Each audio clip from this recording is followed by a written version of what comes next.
Good morning students. कैसे हैं आप लोग। आशा करता हूं कि आप अच्छी तरीके से होंगे और पढ़ाई में मन लगा रहे होंगे। इन दिनों का सदुपयोग करना बहुत ज़रूरी है। आप लोग पढ़ते रहें, कोई चीज़ समझ में ना आए तो उसे आप पूछिए। आज का चैप्टर है विभिन्न आकृतियाँ। हम अपने चारों ओर देखते हैं, अलग अलग शेप्स देखते हैं, अलग अलग आकृति देखते हैं। आज हम उसी के बारे में पढ़ेंगे। मेरे पास कुछ शेप्स हैं, उनको मैं दिखाऊंगा। यह वर्ग है। वर्ग जिसकी चार भुजाएं होती हैं और चारों भुजाएं बराबर होती हैं, तो यह कागज वर्गाकार है। इसी तरीके से दूसरी इसके अलावा शेप है। यह आकृति या शेप आयताकार है। आयत बोलते हैं इसको, आयताकार।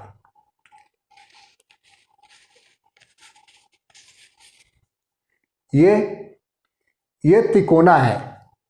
इसको त्रिकोण भी बोलते हैं, तिकोना, क्योंकि इसके तीन कोने हैं। आपने और भी देखा होगा, ये चूड़ी की तरह वृत्ताकार है। सर्किल या वृत्त इसको बोलेंगे। यह किस शेप का है? इसकी शेप अंडाकार है। यह इलिप्टिकल भी बोलते हैं, ये अंडाकार। और ये झोपड़ी या घर की तरह है। ये पंचभुज है, 5 भुजाएं हैं इसमें। देखिए, 1 2 3 4 और 5 भुजाएं हैं, या पंचभुज भी कहलाता है। तो हम लोग बात कर रहे थे अपने आम रोज क्या देखते हैं, कैसी आकृतियां देखते हैं। तो देखिए, आप देखते हैं तरबूज देखते हैं।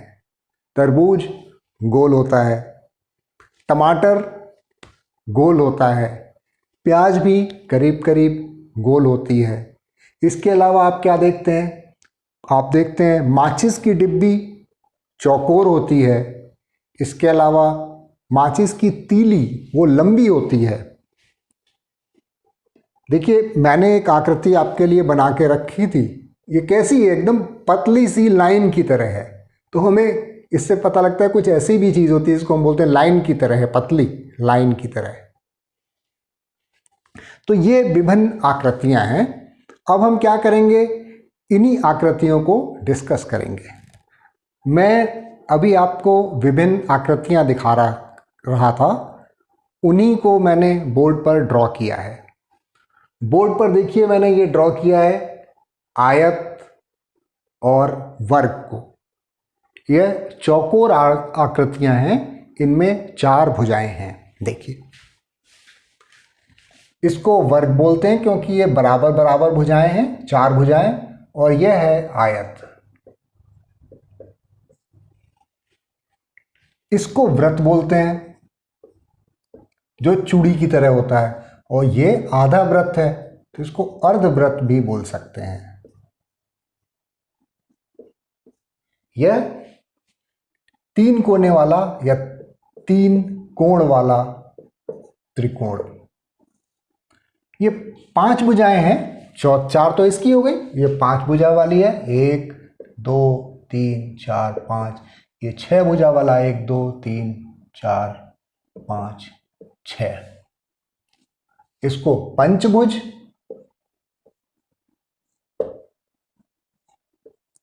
और इसको षटभुज या 6 भुजा वाला। यह 6 भुजे वाली आकृति है। इसके अलावा आपने सुना होगा लंबा, गोल, चौकोर, तिकोना, वृत्त। यही सब चीजें हैं। देखिए, इसमें लंबा तो हमने लाइन के बराबर बात की थी। जो लाइन अगर आप खींचेंगे, या ये स्केच पेन है, इसको हम बोल सकते हैं यह लंबा है। एक अलग शेप है, बेलन की तरह भी होता है, बेलन की तरह का, उसको हम बेलन,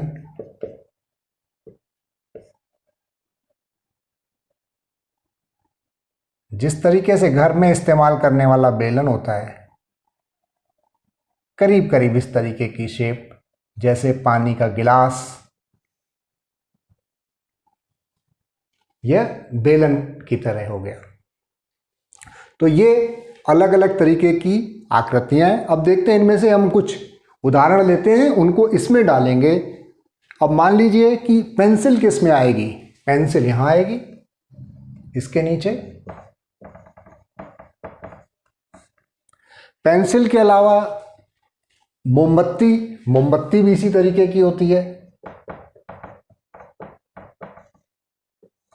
तरबूज, तरबूज गोल होता है लेकिन इसमें चूड़ी आएगी। तरबूज होता है गोल, अलग आकृति होती है क्योंकि ये 3 डायमेंशनल होता है, मोटा, इसमें तरबूज।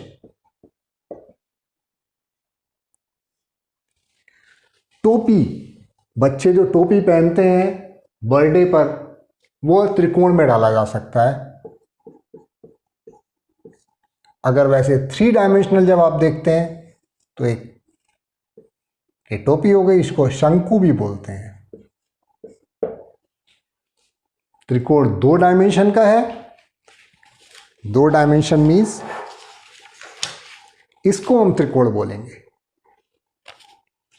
इसको हम वृत्त बोलेंगे। लेकिन यही वृत्त जब 3 डायमेंशन का हो जाएगा, जब गोल हो जाएगा, गोले की तरह हो जाएगा, तब हम इसको गोला बोलेंगे, वृत्त नहीं बोलेंगे। इसी तरीके से ये शंकु की आकृति का हो जाएगा, इस आकृति का होगा तो भी इसे हम शंकु बोलेंगे। कुछ हमारी ऐसी भी शेप्स होती हैं जो इनमें से किसी में नहीं दिखती, जैसे ये देखिए, इसको आप क्या बोलेंगे, इस माउस को, ये इसमें किसी में भी फिट नहीं होता है, कोई बात नहीं। इसके अलावा देखते हैं हम माचिस, माचिस इसमें डाल सकते हैं।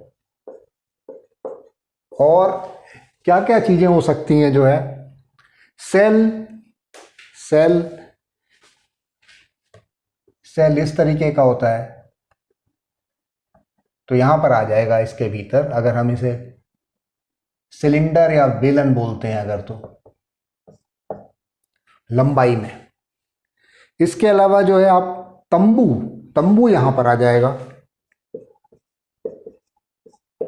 और कुछ चीज याद करें क्या हो सकता है, ये रिमोट, रिमोट चौकोर वाले में आ जाएगा।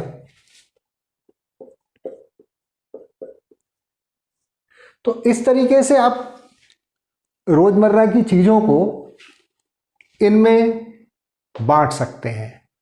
यही विभिन्न आकृतियां हैं, डिफरेंट शेप्स, विभिन्न आकृतियां। इनका प्रयोग आगे काफी होगा। तो अब हम कुछ और चीजें सीखते हैं। लाइन मतलब सीधी रेखा,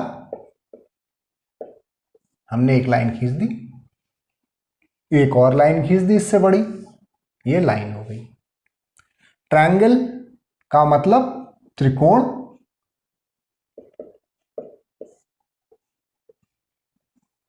तीन भुजा वाला। स्क्वायर, 4 बराबर भुजाएं।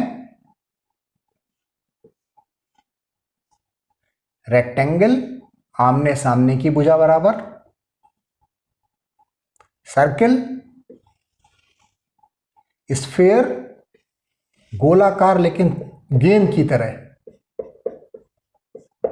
ये चूड़ी की तरह। कोन, टोपी की तरह, त्रिभुज की तरह नहीं, टोपी की तरह। कोन को बोलते हैं शंकु, स्फीयर को बोलते हैं गोला, सर्किल को बोलते हैं वृत्त, रेक्टेंगल को आयत, और स्क्वायर को वर्ग, वर्गाकार। इसके अलावा सिलेंडर, आपने देखा होगा सिलेंडर की तरह या बेलन की तरह, इस तरीके की चीजें, मान लीजिए गिलास। तो ये अलग अलग तरीके की आकृतियां हैं। आप रोज के इस्तेमाल में इनको देखिएगा और पहचानिएगा इनमें से कौन से में आ रही है। लंबा, गोल, चौकोर, तिकोना, वृत्त, बेलन। इसके अलावा हम कभी कभी बोलते हैं लुढ़काना, रोलिंग, और खिसकाना। दोनों में फर्क होता है। लुढ़काना जैसे पहिया, पहिया जब चलेगा तो इस तरीके से लुढ़कता हुआ जाएगा।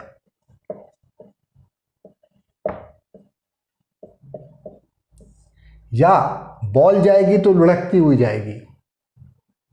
बॉल जब हम फेंकेंगे तो बॉल को बोलते हैं लुढ़काओ बॉल को। लेकिन खिसकाना, अगर हम कोई चीज़ इस तरीके की हो तो इसको हमें ये लुढ़केगा नहीं, ये खिसकेगा, खिसकेगा, तो उसको बोलते हैं स्लाइडिंग। स्लाइडिंग मतलब खिसकाना।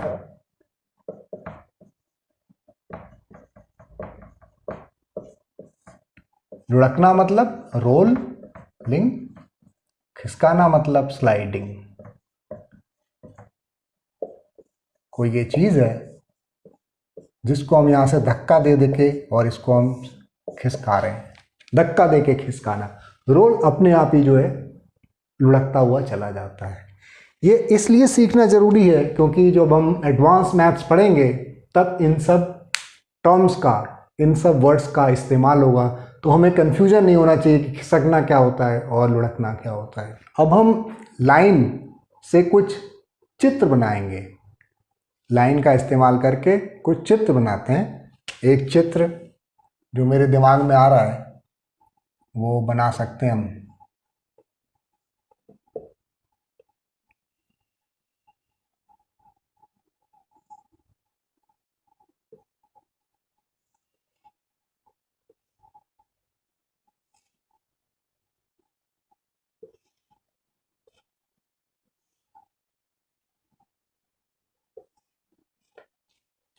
देखिए, नृत्य करता हुआ जो है ये आदमी है जिसको हमने सब कुछ लाइन से बनाया।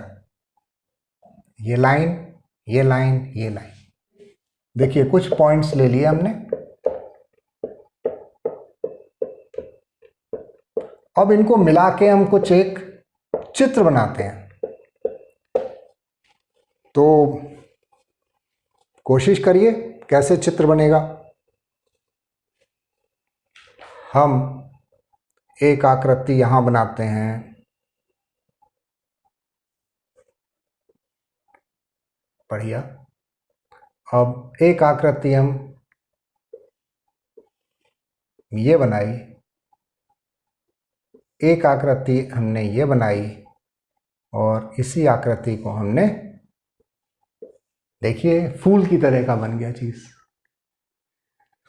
और हम बनाते हैं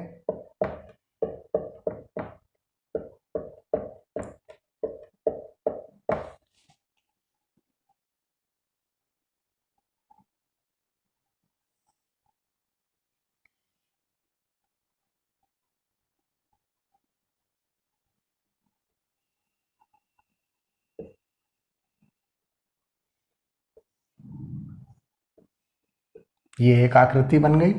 इसी को और अच्छा बनाना है, यहाँ पे खत्म हो गए पॉइंट्स, ये बना लीजिए। तो लाइन का इस्तेमाल करते हुए हम काफ़ी आकृतियां बना सकते।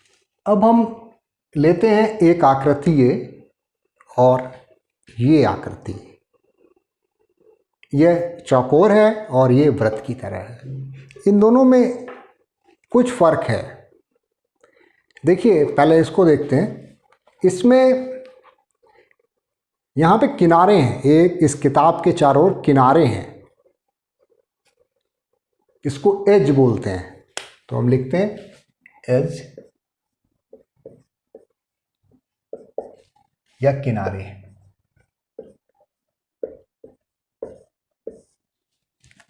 ये सीधे किनारे हैं, सीधे हैं, तो इसको स्ट्रेट एज बोलते हैं।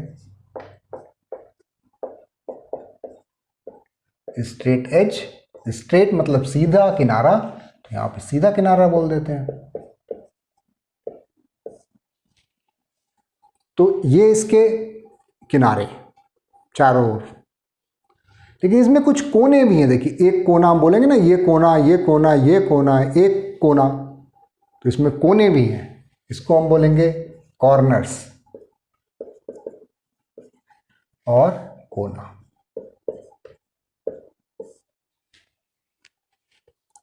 अब हम ये आकृति लेते हैं, इसमें देखिए कोई एज, कोना भी नहीं पता लग रहा, एज भी नहीं पता लग रहा, इसको बोलते हैं हम कर्व। कर्व की तरह है, वक्र, वक्राकार, कर्व।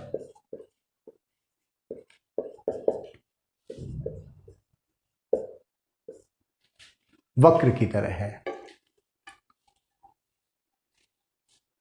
तो इसकी जो एज है वो कर्व्ड एज है।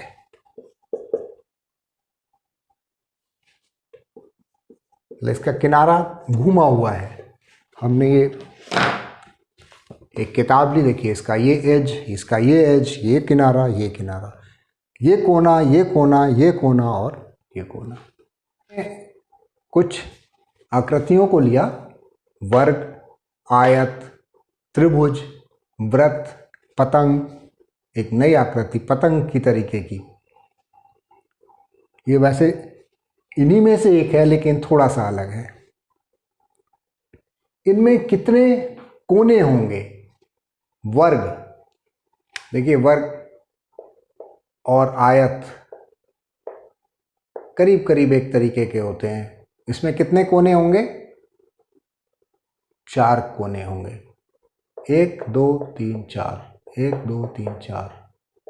त्रिभुज में 1 2 3 कोने। वृत्त में कोई कोना नहीं। काइट में 1 2 3 4, इसको छोड़ देते हैं, पूंछ है, इसमें भी 4। किनारे कितने होंगे? 4।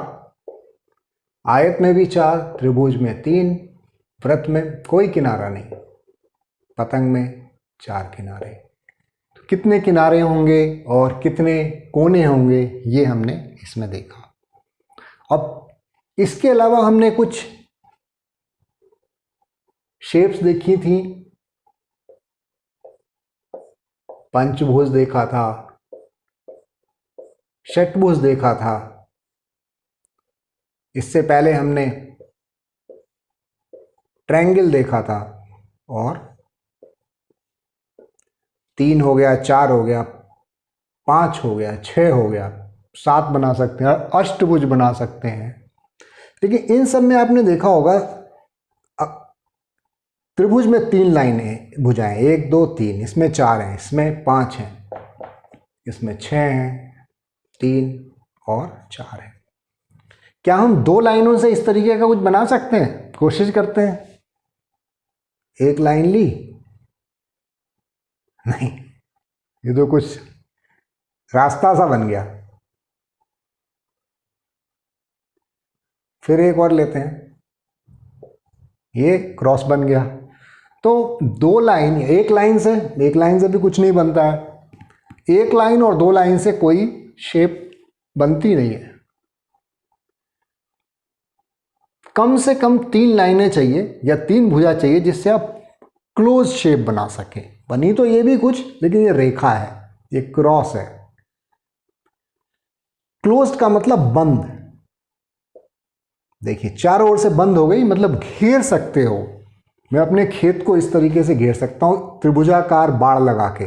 बाड़ लगा दूंगा, घिर जाएगी। चौकोर बाड़ लगा दूंगा, अगर मेरा खेत ऐसा है तो घिर जाएगा। तो इनको बंद या क्लोज्ड